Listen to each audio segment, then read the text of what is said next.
Hi guys, ako nga po si Daniel Indic at ako ang sumulat ng librong ito, Inborn Dreams, at ang librong ito ay tungkol sa katotohanan that you need to know that each one of us has this God-given gift na tinatawag kong inborn dreams, and we're supposed to live out that dream and live a life to the fullest, and also we can contribute sa humanity and satisfied life and fulfilled.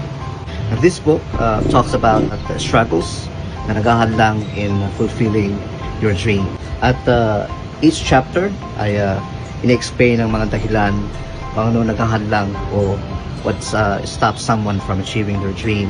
Like being trapped in a job, sa trabaho, because ikay kumikita na at parang maganda na yung buhay, pero the back of their heads and minds, gusto pa rin nila yung fulfilling dream, but they are trapped in a job. I-forsake na lang nila ang dream.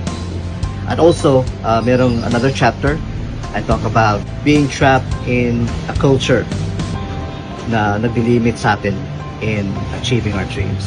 At most important and particular talaga na pinag-usapan ko sa librong ito is ang kultura ng Pilipino. Most of us can relate, at ako rin, na if we are born poor, tayo mahirap. Napakahirap talaga.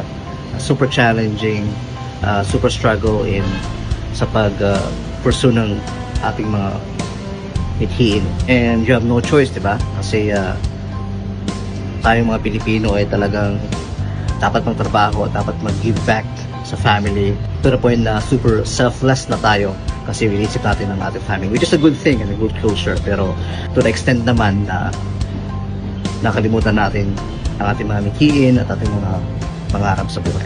And the best part of this book is pag-uusapan dito ang wisdom at principles that you should know na there's a way out sa being trapped sa mga examples, challenges sa ating buhay. It gives principles na dapat mong i-follow, a guide, so that you can reroute your destiny.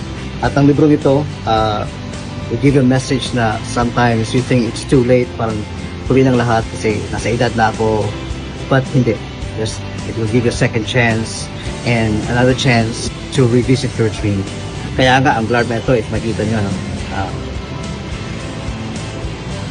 So, hindi siya masyadong sentence kaya ng libro. Sinadya ko ito para is a sign and a signal for a dreamer.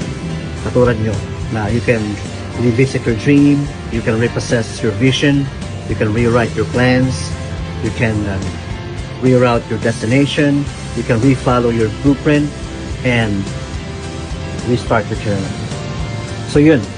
So, if you allow this book